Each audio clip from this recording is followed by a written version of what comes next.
Assalamualaikum warahmatullahi wabarakatuh. Kami dari kelompok 5. Kali ini kami akan mempresentasikan tentang analisis prinsip kerja penangkal petir berdasarkan konsep muatan listrik dan medan listrik. Kenapa kita mengambil penangkal petir? Sebelumnya petir itu adalah pelepasan muatan listrik skala besar akibat perbedaan potensial yang dapat membahayakan manusia, merusak bangunan dan alat elektronik. Sehingga diperlukan teknologi penangkal petir ini untuk mengalirkan energi listrik ekstrim tersebut itu ke tanah secara aman, sehingga bisa mengurangi bahaya terhadap manusia, mengurangi kerusakan bangunan, elektronik, dan lainnya. Kemudian ada beberapa hukum yang bisa mengendalikan petir. Yang pertama itu ada hukum muatan listrik atau hukum Coulomb, di mana hukum Coulomb ini menjelaskan bahwa muatan sejenis itu akan saling tolak-menolak. Sedangkan sebaliknya, jika muatan ini berbeda, itu akan terjadi tarik-menarik dengan gaya yang sangat kuat. Kemudian ada hukum medan listrik, itu di mana menunjukkan seberapa jauh dan sekuat apa sebuah muatan dapat mempengaruhi muatan lain di sekitarnya. Kemudian yang ketiga itu ada potensial listrik atau energi pendorong, di mana perbedaan potensial antara awan dan bumi ini bisa mencapai jutaan volt, sehingga akan bertindak sebagai tekanan yang memaksa arus listrik ini mengalir. Kemudian yang keempat ada industri listrik atau pemisah muatan, di mana jarak ini mempengaruhi sehingga medan listrik awan itu akan memisahkan muatan di bumi secara paksa tanpa kontak fisik langsung. Kemudian itu ada bagaimana mekanisme kilat itu bisa terjadi menurut fisika. Yang pertama itu akan terjadi akumulasi gesekan, di mana tumbukan partikel es dan air di dalam awan itu akan memisahkan muatan, yang akibatnya itu akan membuat bagian bawah awan ini menjadi sangat negatif. Nah, awan negatif ini akan membuat terjadinya induksi listrik, di mana awan negatif tadi itu akan menginduksi benda-benda tinggi di permukaan bumi, sehingga akan menarik muatan positif ini berkumpul di ujung atas bangunan. Makanya hampir semua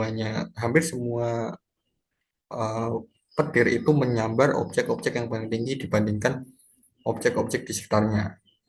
Nah, yang ketiga itu ada dielectric breakdown, di mana saat kuat medan listrik ini sangat besar sampai melampaui batas isolasi udara, itu akan terjadi loncatan arus raksasa, loncatan arus yang sangat tinggi untuk menetralkan perbedaan potensial. Nah, disitulah akan terjadinya petir. Tiga pilar sistem proteksi petir. Yang pertama itu air terminal atau penangkap. Yang kedua itu konduktor atau penyalur.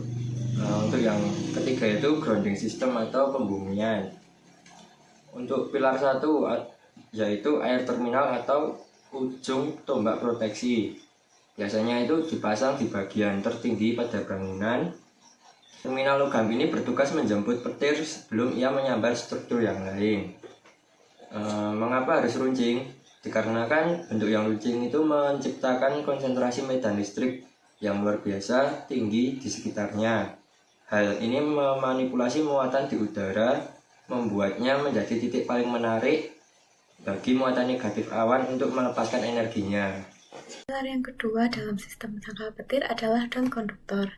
Daun konduktor atau kabel yang berfungsi untuk menyalurkan arus petir dari terminal penangkal petir menuju ke grounding system. Dalam hal ini, kabel penghantar tidak boleh gagal dalam mengevakuasi arus petir yang jumlahnya besar tanpa memicu loncatan api ke dalam gedung. Daun konduktor menutup material dengan konduktivitas tinggi dan penampang yang memadai. Ukuran minimum bahan konduktor menurut standar SPP atau sistem proteksi petir adalah: yang pertama, untuk tembaga memiliki konduktor penyalur 35 mm persegi. Nah, sifatnya ini merupakan konduktor yang terbaik dan memiliki standar yang tertinggi. Untuk bahan besi memiliki konduktor penyalur 50 mm persegi. Besi ini memang kuat secara mekanis, namun konduktivitas listriknya lebih kecil daripada tembaga, sehingga membutuhkan penampang yang lebih besar. Untuk bahan yang ketiga yaitu aluminium. Aluminium ini memiliki konduktor penyalur 70 mm persegi. Nah, aluminium memiliki sifat yang ringan, Namun, konduktivitas aluminium ini lebih rendah daripada tembaga dan besi, sehingga membutuhkan penampang yang luasnya maksimal. Pilar yang ketiga dalam sistem penangkal petir adalah grounding system yang berperan sebagai penangkal akhir. Bumi memiliki kapasitas yang tidak terbatas dalam menampung muatan listrik. Arus petir yang besar harus dialirkan ke dalam tanah dengan cepat supaya tidak merusak sistem dan bangunan. Terdapat aturan emas, yaitu nilai resistansi atau hambatan di bawah 5 ohm. Tahanan tanah harus dijaga agar nilainya tetap di bawah 5 ohm. Semakin kecil nilai resistansi, maka arus petir semakin mudah terserap ke tanah karena nilai hambatannya semakin kecil. Terdapat bahaya jika resistansi terlalu besar atau backwash over. Hal ini akan mengakibatkan pada arus petir yang tidak terserap sempurna oleh tanah, lalu energi listrik bisa memantul kembali ke atas atau backwash over yang berakibat pada sistem kelistrikan dan struktur bangunan yang dapat diserang dari dalam dan dapat menimbulkan kerusakan. Setelah kita memahami 3 pilar utama sistem proteksi, sekarang mari kita lihat jenis-jenis penangkal petir yang umum digunakan dalam dunia rekayasa. Di sini terdapat 3 jenis-jenis penangkal petir yang umum digunakan dalam dunia rekayasa. Pertama, ada penangkal konvensional. Nah, penangkal ini adalah sistem yang paling umum kita temui, memiliki sifat yang pasif, artinya ia hanya menunggu sambaran petir mengenai ujung tombaknya. Kelemahannya, radius perlindungannya kecil sehingga untuk gedung dengan atap luas kita butuh memasang banyak titik secara paralel. Kedua, adalah teknologi yang lebih modern, yaitu penangkal elektrostatis atau ESE yang berbeda dengan konvensional. Sistem ini bekerja secara aktif. Ia memancarkan ion-ion positif ke udara lebih awal untuk menciptakan jalur konduktif yang seolah-olah menjemput petir agar menyebar terminalnya, bukan bagian lain dari gedung. Nah, terakhir nih, yaitu penangkal radioaktif. Namun jenis ini sudah dianggap usang dan jarang digunakan karena alasan keamanan lingkungan, meskipun dulunya ia menggunakan prinsip ionisasi bahan radioaktif untuk menarik petir. Nah, kemudian untuk lebih memahami perbedaan antara sistem konvensional dan elektrostatis, mari kita bandingkan melalui visualisasi di slide ini. Nah, pada sistem konvensional, kita melihat adanya protection zone yang berbentuk kerucut statis. Nah, karena cakupannya sempit, instalasinya menjadi sangat kompleks pada gedung bertapak lebar karena membutuhkan banyak rod atau titik penangkap. Kemudian jika dibandingkan dengan sistem elektrostatis, sistem ini melepaskan ion sesaat sebelum sambaran. Ia mampu memonopoli jalur petir sehingga hasil akhirnya itu luar biasa. Bisa satu titik instalasi saja mampu melindungi radius masif hingga 150 meter. Solusi ini jauh lebih efisien untuk area yang luas seperti pabrik atau stadion. Menghitung zona aman berdasarkan standar IEC 62305. Ini ada 3 metode. Yang pertama ada metode Protection Angle. Ini dengan menentukan area perlindungan absolut berdasarkan sudut kemiringan matematis dari ujung penangkal ke tanah. Yang kedua ada metode Rolling Spare, yaitu membayangkan bola raksasa bergulir di atas struktur, di mana area celah yang tidak tersentuh oleh lengkungan bola adalah zona aman. Dan yang ketiga yaitu metode Collecting Volume.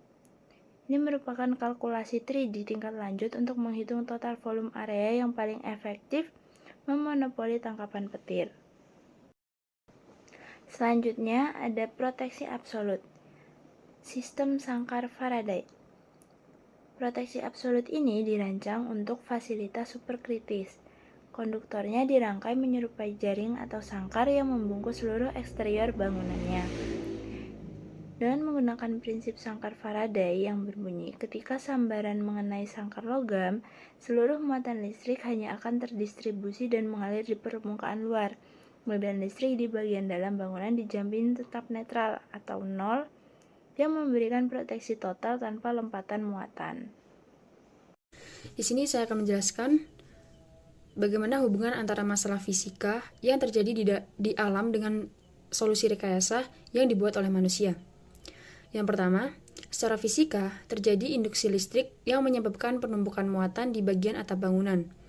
Untuk mengatasi hal ini, digunakan air terminal pada penangkal petir yang berfungsi untuk memusatkan sambaran petir ke satu titik yang terkontrol. Kemudian yang kedua, terdapat beda potensial yang sangat besar antara awan dan bumi sehingga arus listrik bisa menembus bangunan dan menimbulkan kerusakan. Oleh karena itu, digunakan daun konduktor yang merupakan kabel penghantar dengan hambatan rendah yang menyalurkan arus petir dengan aman.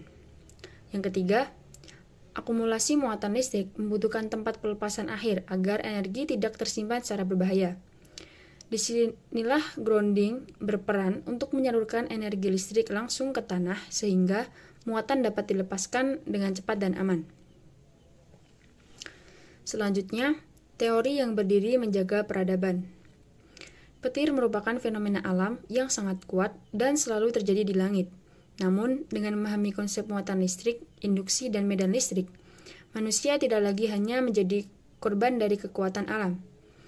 Teknologi penangkal petir menjadi bukti bahwa teori fisika bukan hanya sekedar rumus di atas kertas. Teori tersebut menjadi dasar teknologi yang bekerja secara nyata untuk melindungi bangunan, menyelamatkan manusia, dan menjaga infrastruktur dari bahaya petir.